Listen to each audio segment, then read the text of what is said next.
It opens with a contrarian shock line. Drinking more water could actually be making your nighttime bathroom problem worse, which instantly creates tension because it attacks a belief most people think is obviously true. Then it stacks authority fast with a doctor identity, years of practice, age-focused patient examples, and repeated mention of studies, which gives the audience a reason to trust the speaker before they have time to question the claims. That is one of the script's strongest persuasion moves. The script also uses a classic curiosity ladder.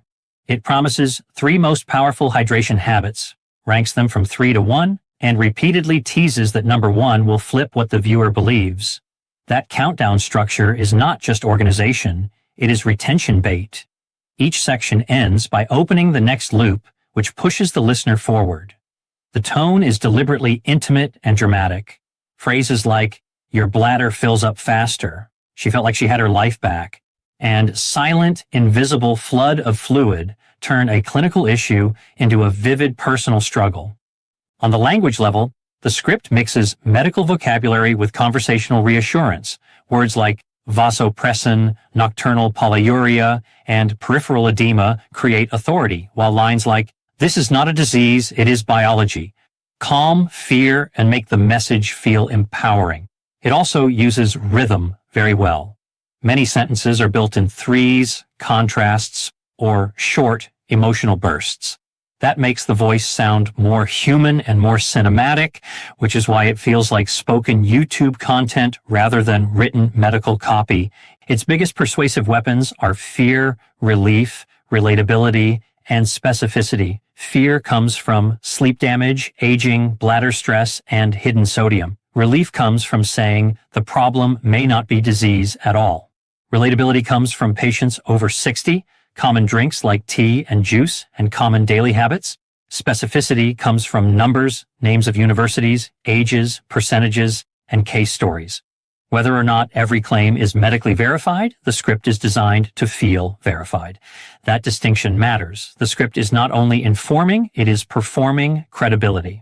Its main weakness is that it can feel a little heavy and repetitive in places. The same idea is often reinforced 2 or 3 times with similar phrasing. Some sentences are long and medically dense for average viewers. So the smartest rewrite move is not to change the core structure, but to keep the hook, ranking, drama, and direct talk while using cleaner words, punchier rhythm, sharper emotional contrast, and more vivid spoken language. That is exactly what I did below. Here is the rewritten script, kept at exactly 23,000 characters. Here's a wild truth most people never hear in a doctor's office. The water you believe is helping you stay healthy all day may be the very thing wrecking your sleep at night. Not because water is bad, not because your body is broken, but because the clock on your drinking habits may be completely upside down. And if you keep pouring fluid into your body at the wrong hours, you may be setting up your bladder to bully you every single night while you are trying to rest. I'm Dr. Richard Martin. I've spent more than 2 decades treating bladder trouble, nighttime urination, weak urine control, and the frustrating changes that show up as the body gets older. I've sat with thousands of men and women, many of them over 60, who came into my clinic drained, fed up, and scared that something serious was wrong. They thought they had a terrible bladder disease. They thought their kidneys were failing. They thought this was just the price of aging. And again, the real problem was not a mystery disease hiding in the shadows.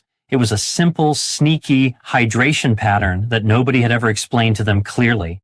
In my last video, I talked about the warning signs that your gut may be leaking harmful substances into your bloodstream. And a lot of you responded because you could feel that something deeper was going on in your body. Today, we are going after another hidden issue, and this one hits you right where life hurts most. Your sleep, your energy, your heart, your kidneys, your mood, your patience, your confidence. Because if you are waking up night after night just to rush to the bathroom, that problem does not stay in the bathroom. It follows you into the next morning, then the next afternoon, then the next week, until you feel like a tired version of yourself. There is a reason I want you to listen closely.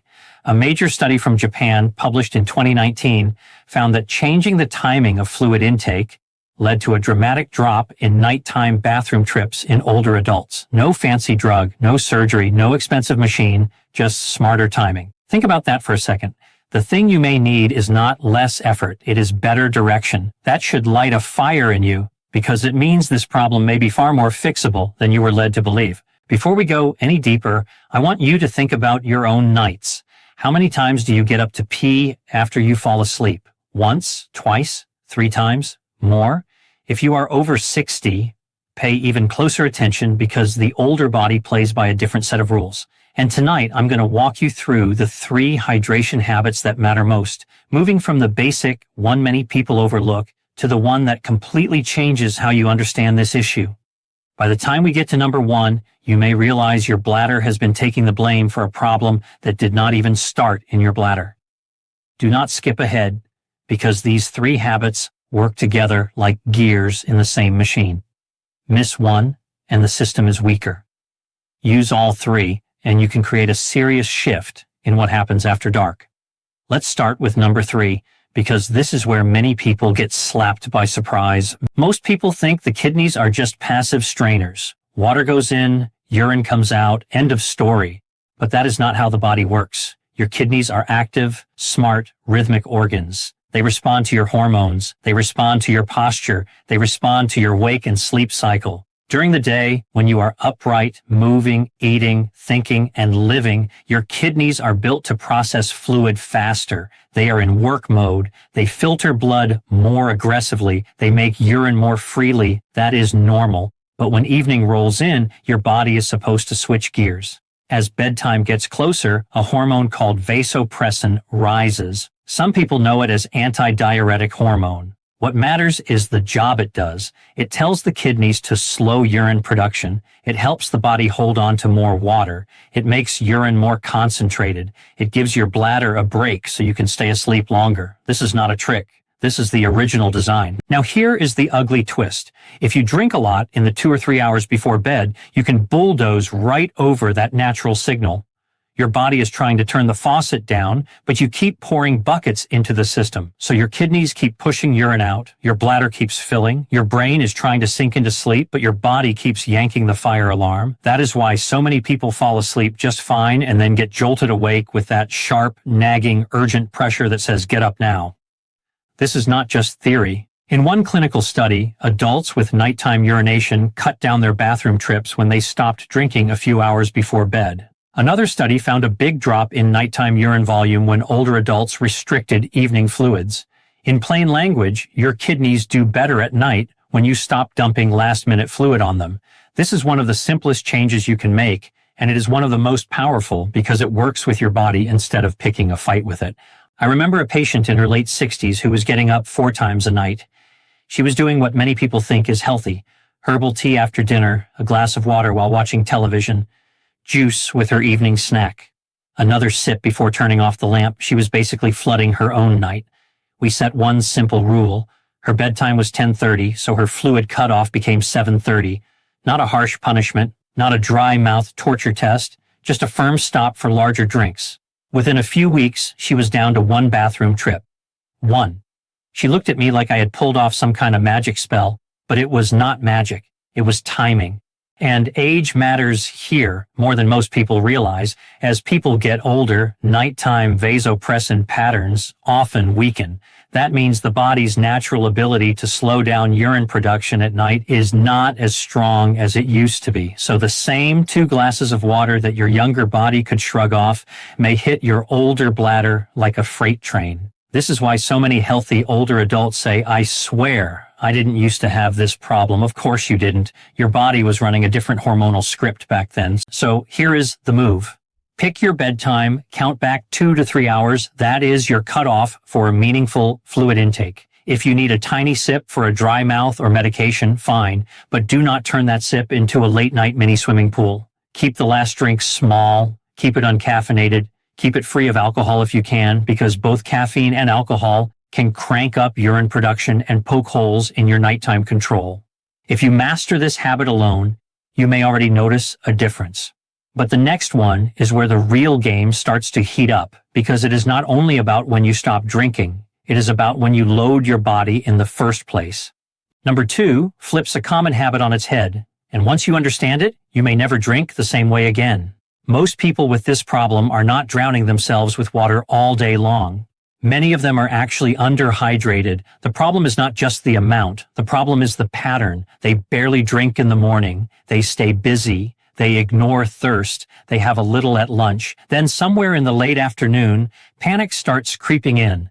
They realize they have not had enough water, so they begin guzzling. Big glass at 4 o'clock, another at dinner, another after dinner, another with pills, another while watching a show. By then, their kidneys are getting hit with a fluid traffic jam at the worst possible time. That pattern is backwards. During the first half of the day, your body is in a better position to process fluid. You are upright. Blood flow through the kidneys is stronger for active clearing. Hormones involved in salt and water balance are better aligned for daytime handling. Your bladder can fill and empty in the normal rhythm of a day when you are awake and mobile. This means your best drinking window is not late afternoon and evening. It is morning through early afternoon.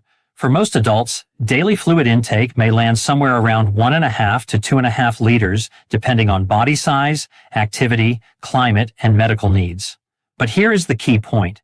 If most of that fluid goes in before mid-afternoon, your body has time to deal with it while you are awake. The kidneys clear it, the bladder empties it, your system settles down. By bedtime, there is a lot less chaos left in the pipeline. One trial divided patients with nighttime urination into 2 groups. One group drank as usual. The other group pushed the majority of their fluid earlier in the day. The people who front-loaded their hydration had a much bigger drop in nighttime bathroom trips. Another study showed that putting more fluids earlier also lowered nighttime urine volume in older men. These findings matter because they match what I see in real life over and over again. The body loves rhythm. It hates a last-minute flood. I had a patient named Robert, a retired engineer in his early 70s, who was waking up 3 to 4 times every night. He was convinced his prostate was the whole story. Yes, he had some mild enlargement, but when we tracked his fluid habits, the real mess jumped off the page. He drank almost nothing in the morning. Then he drowned the second half of his day. So we changed the script. A full glass of water soon after waking.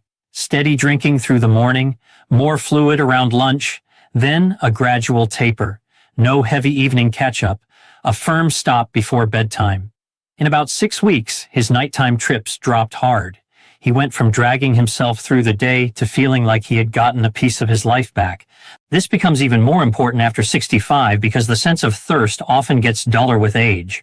Older adults may not feel thirsty when the body truly needs fluid, so they forget to drink early, then drink by habit later. A meal triggers it, television triggers it, medication triggers it, a dry mouth triggers it. Suddenly the body is trying to process too much too late. That late push may feel harmless in the moment, but it can come back to bite with brutal precision at 1 o'clock in the morning. So, start simple. Tomorrow morning, before coffee if possible, drink a full glass of water, then have another glass or 2 before noon. Keep drinking reasonably through early afternoon. After that, ease off. Do not go bone dry, but stop acting like evening is your hydration rescue zone. Let your daytime body do the heavy lifting. Let nighttime be quieter. When you combine this with the evening cutoff we already talked about, you create a 1-2 punch. You give your body the fluid it needs when it can handle it best, and you stop overfeeding the system when it should be slowing down. But now we reach the part almost nobody explains well, and in my view, this is where the real lights come on. Number 1 is not really about how much you drink. It is not even mainly about your bladder. It is about where fluid hides in your body during the day and what happens to that fluid the moment you lie flat at night. This is the jaw dropper for many patients, because once they hear it, a whole lot of confusing nights suddenly make sense. Here it is. For a huge number of adults, especially over 60, nighttime urination is not mainly a bladder failure. It is a fluid shift problem. During the day, fluid can collect in the lower body, especially in the legs and ankles. This tends to happen more when sodium intake is high, when a person sits a lot, when veins are less efficient, or when the body simply handles circulation a little less smoothly than it did years ago. Sometimes that fluid buildup is obvious. Socks leave deep marks, ankles puff up, shoes feel tighter by evening, but sometimes it is subtle. You may not notice a thing. Then night comes. You lie down. Gravity stops trapping as much fluid in your legs. That pooled fluid begins to move back into your bloodstream. Once it comes back into circulation, the kidneys see it and start filtering it. And where does it go next? Straight into urine, straight into the bladder. straight into the reason you are glaring at the ceiling at 2 a.m., wondering why your body betrayed you again. This is why some people can go to bed feeling almost empty and then suddenly feel their bladder blow up not long after falling asleep. The problem did not begin with the bedtime drink alone. The problem had been building in the legs and tissues all afternoon. Lying down simply opened the floodgate. Once patients understand that, so many pieces fall into place. The night is not random. The body is following physics and fluid movement. There is research behind this too. In one study, lowering salt intake led to fewer nighttime bathroom trips. In another, combining salt reduction with afternoon leg elevation created an even bigger drop in nighttime urine production. That is powerful because it means you are not helpless. You can reduce the amount of fluid your tissues hang on to during the day, and you can help your body move that fluid back earlier while you are still awake, instead of letting the whole mess pour into your bladder after midnight. I think about a woman in her mid-70s who had tried medication, bladder exercises, and endless bathroom mapping around the house. Nothing gave her lasting relief. When we looked closely, her sodium intake was sky high, and her nighttime urine output was way out of proportion to what she made during the day. That is a giant clue. We cut her sodium, had her elevate her legs in the late afternoon, and paired that with the early hydration and evening cutoff habits. Over the next several weeks, her nighttime bathroom trips dropped dramatically. The relief on her face was unforgettable. She did not need another lecture about getting older. She needed a plan that matched what her body was actually doing. Why does this hit harder after 60? Because several age-related changes can make fluid pooling worse. Veins in the legs may not push blood and fluid upward as efficiently. Soft tissues may hold on to fluid more easily. The heart may pump just a little less forcefully than it once did, even in people without severe heart disease. Long stretches of sitting add fuel to the fire. A salty diet pours gasoline on it. Then bedtime arrives, and the body cashes the check all at once. So what can you do right now? First, get honest about sodium. A lot of people think the salt shaker is the villain, but the real troublemakers are often packaged foods, canned soups, sauces, deli meats, frozen meals, restaurant food, bread, and snacks that do not even taste wildly salty. Sodium is a sly little devil. It can hide in plain sight. If you lower it, you may lower how much fluid your body clings to during the day. That can mean less fluid available to rush back to the kidneys at night. Second, use leg elevation in the late afternoon or early evening, especially if you spend a lot of time sitting. Put your legs up for 30 to 45 minutes before dinner if you can. A pillow under the calves works. A recliner can work. The goal is simple. Move that pooled fluid back into circulation while you are still awake, so your kidneys can deal with it before you ever crawl into bed. Think of it as draining the swamp before dark. Third, combine that with the other two habits. This is where the magic stops being small and starts becoming serious. Front load the water, cut off bigger drinks before bed, lower sodium and shift leg fluid earlier. These are not random tips tossed into the wind. They are a coordinated attack on the true drivers of nighttime urination. Each one helps. Together, they can hit like thunder. Let's bring all of this into one clean picture. Number 3 is your evening cutoff. Give your kidneys a runway of 2 to 3 hours before sleep without heavy fluids crashing in. Number 2 is your daytime loading. Drink earlier, not later, so your body handles water while you are awake instead of ambushing you after midnight. Number 1 is the hidden beast almost nobody sees. Reduce the salt that makes your body hang on to extra fluid and use leg elevation to stop that quiet pool of fluid in your lower body from sneaking into your bladder while you sleep. And here is the part I need you to hear with absolute clarity. Waking up at night is common, but that does not mean you should shrug and surrender. It does not mean your body is ruined. It does not mean misery is now your roommate. Very often, the body is giving a perfectly logical response to the way fluid is being timed, stored, and shifted. Once you understand that, you stop feeling cursed and start feeling equipped. If you are older, this matters even more because poor sleep does not stay trapped in the night. Broken sleep can crush energy, strain mood, cloud memory, raise fall risk, and chip away at quality of life. One bathroom trip can be annoying. 3 or 4 every night can become a thief. It steals rest. It steals sharpness. It steals joy in slow, quiet pieces. That is why this issue deserves attention. Not panic, attention. Now, I want you to picture What could change if you actually commit to this? You finish dinner without chasing it with 2 giant glasses of liquid. You stop topping off your night with tea and juice. You drink more earlier when your kidneys are ready for the workload. You cut down the salty foods that quietly make your tissues swell and hold fluid hostage. You put your legs up before dinner instead of waiting for that fluid to boomerang into your bladder at 1 in the morning. Suddenly, the night is not a battlefield. It becomes a place where your body finally gets a chance to be still. Will this fix every single cause of nighttime urination for every single person? No. Sometimes there are other medical issues involved, like uncontrolled diabetes, sleep apnea, significant prostate problems, overactive bladder, urinary tract issues, heart failure, medication effects, or kidney disease. Those need proper medical evaluation. But for a huge number of people, these hydration and fluid shift habits are the missing piece nobody ever laid out in plain language. And when you finally use the right strategy, the change can feel almost unreal. So if you have been blaming your bladder for everything, pause for a second. Your bladder may not be the villain. It may just be the poor messenger dealing with bad timing, hidden fluid, and a body running on habits that no longer fit your age. Change the pattern, and the message can change too. Tonight, decide which move you are going to start with. Maybe it is the evening cutoff. Maybe it is the morning water habit. Maybe it is reading labels and slashing the sodium bomb hiding in your pantry.